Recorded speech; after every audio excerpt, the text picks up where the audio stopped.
วันลาพาร่าเดย์ในวันนั้นเนี่ยผมได้เอาอุปกรณ์ชุดนี้ไปใช้ นี่คืออุปกรณ์จากไดว่าขอบอกไว้นิดนึงก่อนว่าอุปกรณ์ชุดนี้เนี่ยยังไม่ออกสู่ตลาดนะครับแต่ที่เอามาทำเลคคอมเมนต์ในวันนี้เนี่ยก็เพราะว่าหลายคนยิงคำถามมาที่ผมว่าไอ้เจ้าที่ผมหยิบใช้เนี่ยในวันนั้นมันคืออะไรจึงต้องมาสาธยายรายละเอียดให้ฟังก่อน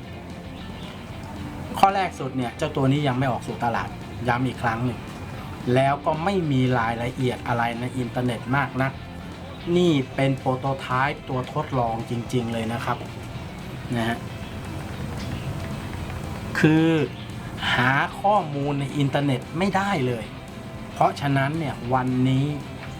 จึงเป็นเรื่องที่สิ่งที่ผมเห็นผมก็เอามาเล่าให้พวกเราฟังชุดนี้ที่อยู่ในมือคือไดว่าอาร์ดิโตครับ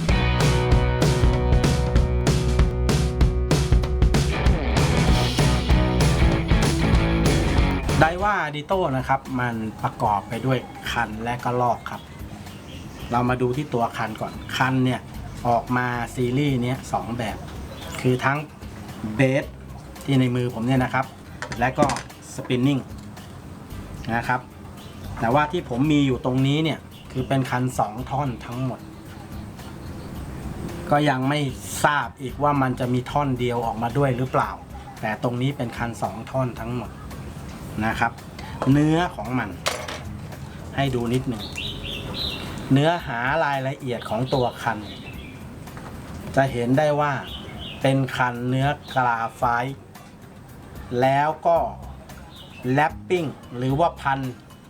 ด้วยเส้นใยกราไฟต์ที่มาถักนะครับประสานเป็นรูปตัว X นะครับหรือที่เรียกว่า cross lapping นะครับหรือบางทีก็เรียก X lapping X lapping นะครับเรียก cross lapping ก็ได้ X lapping ก็ได้นะครับซึ่งเจ้าตัวนี้เนี่ยมันทำอะไรบ้างนะครับเราจะเห็นว่ามันอยู่ถึงช่วงนี้ถึงช่วงไกด์ตัวแรกสำหรับสปินนิ่งนะครับสำหรับเบสคัตติ้งก็จะมาถึงนี่จากโคนนะครับมาจนถึงไกด์ตัวแรกเนี่ยนะครับมาถึงนี่เลยครับเจ้าตัวนี้แหละเป็นตัวที่เสริมกำลังให้คันเบ็ดเนี่ยมันมีพละกำลังในการงัดนะครับคือพอกำลังคันเบ็ดมันลงมาจนถึงตรงนี้ปุ๊บตัวนี้เท่ากับว่ากำลังในการงัดมันเพิ่มขึ้นทันทีด้วยไอเส้นใยที่ถักประสานเป็นรูปกากบาทเหนือขึ้นไปจากช่วงของ cross lapping ก็จะเป็นช่วงเส้นใยที่พันรายละเอียดเป็นเกลียวอันนี้ผมดูแล้วไดว่าชอบใช้มากไอ้ที่พันรายละเอียดจนเป็นเกลียวขนาดนี้เนี่ยนี่คือพละกำลังของคันเบ็ดซึ่งเกลียวเนี่ยก็จะเป็นเกลียวตลอดนะครับจากท่อนโคนขึ้นมานะครับมาจดปลายเลยก็จะเป็นแนวเกลียวมาตลอดจดปลายซึ่งเจ้าตัวนี้ก็จะส่งผลให้เกิดแรงดีดที่ดีนะครับเนื้อในมันของเจ้าตัวนี้ต้องมาดูกันรายละเอียดใกล้ๆจะเห็นว่ามันเป็นเส้นใยกาไฟประสานเป็นเส้นแนวพุ่งเมื่อกี้ให้แรงดีดนะครับตัวนี้ให้เรื่องของการส่งผ่านความรู้สึกตรงนี้เนี่ยด้วยตาเห็นของผมเนี่ยก็เห็นได้แล้วว่าไอ้เจ้าคันไดว่าอาร์ดิโตตัวเนี้ยมันมีอย่างน้อยๆก็3เลเยอร์คือ3ชั้นนะครับทอมาเป็นผืนนะครับแล้วก็เอามาสร้างขึ้นมาเป็นคันเบ็ดนะครับทีนี้เนี่ยไดว่าอาร์ดิโตใช้คอมโพเนนต์ไม่ว่าจะเป็นไกด์ก็วงแหวนข้างในเนี่ยนะครับผมเข้าใจว่าน่าจะเป็นอันโคไนท์นะครับซึ่งก็เป็นวงแหวนที่ สามารถทนทานสายเชือกได้ในระดับหนึ่ง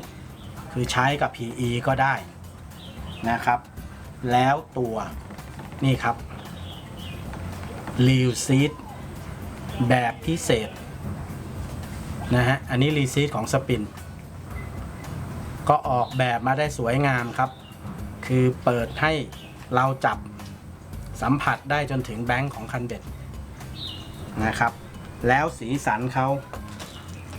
ก็ช่างเหมาะเจาะกับนี่ครับเหมาะเจาะกับ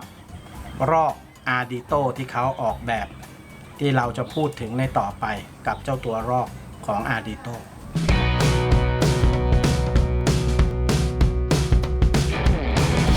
มาว่ากันด้วยเรื่องตัวลอก Bass Casting Ardito ตัวนี้ครับ Bass Casting Ardito ตัวนี้อย่างที่เกริ่นเอาไปแล้วว่าไอ้เจ้าตัวนี้ถูกวางพื้นที่ทางตลาดเอาไว้ในราคาที่ไม่สูงมากนะครับเพราะอะไรผมจับดูตรงเนี้ยผมพอจะเดาได้ว่ากลุ่มราคาเนี่ยน่าจะไม่ใช่ถูกวางเอาไว้ที่ตลาดไฮเอ็นด์แต่อยู่ในช่วงมิดเลนจ์นะครับหรือว่าช่วงกลางของตลาดเนื่องจากตรงนี้ครับอย่างเจ้าตัวแขนหมุนตัวเนี้ยตัวเจ้ากงล้อเบรกเนี่ยก็เป็นกงล้อเบรกเนื้อกราไฟต์คือคุณสามารถซื้อไปแต่งได้นะครับแล้วก็บอดี้ของมันก็เป็นบอดี้เนื้อกราไฟต์เหมือนกันนะครับซึ่งก็ไม่ใช่เนื้อในกลุ่มที่เป็นแมกนีเซียมนะครับเป็นเนื้อในกลุ่มกราไฟต์ก็ทำให้ราคาของต้นทุนในการผลิตมันเนี่ยไม่สูงมากแต่การนั้นก็เถอะการดีไซน์ของเขาก็เลือกที่จะหยิบเอาคุณสมบัติดีๆของลอกไดว่าในปัจจุบันนี้มาใส่เอาไว้ใน Ardito ตัวนี้นะครับอย่างเช่น T-Wing System หรือว่า TWS ที่ผมย้ำนักย้ำหนาพูดมาหลายครั้งแล้วว่าไดว่าเนี่ยบอกไว้ว่าลอกมันจะตีดีก็ต่อเมื่อการปล่อยสายของมันเนี่ยเป็นอิสระนะครับเพราะฉะนั้นเนี่ยไอ้ T-Wing System เนี่ยมันมาตอบโจทย์ของไดว่าคือเขาต้องการให้มันปล่อยสายไม่ถูกบีบโดยล้อผ่านสายนะครับไม่ต้องถูกบีบโดยตัวแหวนผ่านสายด้านหน้าเพราะฉะนั้นเนี่ยเจ้า T-Wing System เนี่ยจะทำหน้าที่เปิดช่วงกว้างของสายไม่ไปลั้งตอนที่เหวี่ยงดังนั้นเนี่ยจึงเหวี่ยงได้ดีมากนะครับและเช่นเดียวกันเจ้าตัวนี้นะครับไดว่าใส่ระบบนี้มาครับเบรกหน่วงแม่เหล็กแหมฝรั่งเรียกเบรกนะครับบ้านเราเรียกว่าหน่วงแม่เหล็กนะครับแบบที่เป็นถ้วยยืดเข้าหดยืดหดเข้าหดออกเนี่ยนะครับนะซึ่งมันก็ไม่ถึงขั้นระดับ SV หรอกนะถ้าเป็น SV ราคามันจะขึ้นไปอีกแต่ด้วยหน่วงแบบ Max Force แบบเนี้ยนะครับมันก็ทำให้ตัวมันเนี่ยสามารถควบคุมฟู่ได้อย่างดีและเพียงพอไดว่า Ardito ตัวนี้ครับ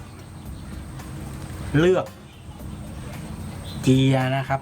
หรืออัตราทดที่มาใช้ที่ 7.3 อาจจะดูไม่เรียบร้อยนิดนึงอย่างที่บอกนะครับอีกครั้งนะครับตัวนี้ยังไม่ออกตลาดนะฮะตัวนี้นะครับเพราะฉะนั้นเนี่ยจึงไม่ค่อยเรียบร้อยนะถ้าออกตลาดจริงๆแล้วจะไม่เป็นอย่างนี้นะครับตัวนี้เลือกเกียร์ 7.3 ต่อ 1 มาสำหรับนักวิ่งความเร็วสูงครับพวกที่ชอบความเร็วจัดๆนะครับ 7.3 นี่สำหรับ Ardito ตัวนี้คิดว่าเพียงพอนะครับทีนี้เนี่ยด้วยเกียร์ 7.3 ต่อ 1 นะครับ T-Wing System เมื่อกี้บอกไปแล้วว่าบอดี้เป็นกราไฟต์ฝาสองข้างเนี่ยลืมบอกไปว่าตัวเฟรมเป็นอลูมิเนียมอลลอยนะครับ ระบบหน่วงแม่เหล็กแน่นอนมีระบบหน่วงแมคานิกที่หัวนี้ด้วยนะครับสีสันดีไซน์ออกมารวมๆแล้วก็ถือว่าไดว่าอาร์ดิโตตัวนี้ออกแบบมาอย่างลงตัวถ้าณตรงนี้เนี่ยผมบอกว่า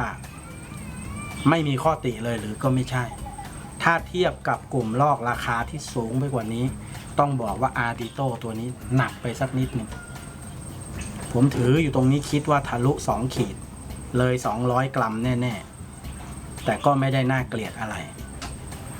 สำหรับพอจับคู่เข้าไปแล้วไดว่าอาร์ดิโตทั้งลอกทั้งคันนะครับผลงานก็อย่างทำที่ลุงเบสนะครับหรือว่าน้าฟลายผมเนี่ยไปทำมาก็สามารถจูงปลาตัวโตๆได้แต่วันนี้เนี่ยมาอยู่ที่บ่อบางหาบจะใช้คันขนาดที่ใส8-20นี่ก็คงไม่เหมาะแต่เดี๋ยวเอาเป็นว่าไหนๆก็มาตรงนี้แล้วผมเจอนักตกปลามือดีๆหลายคนเดี๋ยวจะให้เขาทดสอบการเหวี่ยงสัมผัสนะครับแล้วให้เขาวิจารณ์ให้เราฟังกันดูกับไดว่าอาร์ดิโตตัวนี้ครับ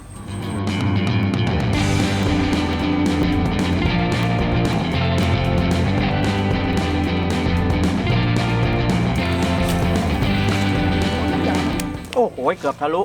เป็นไงตีดี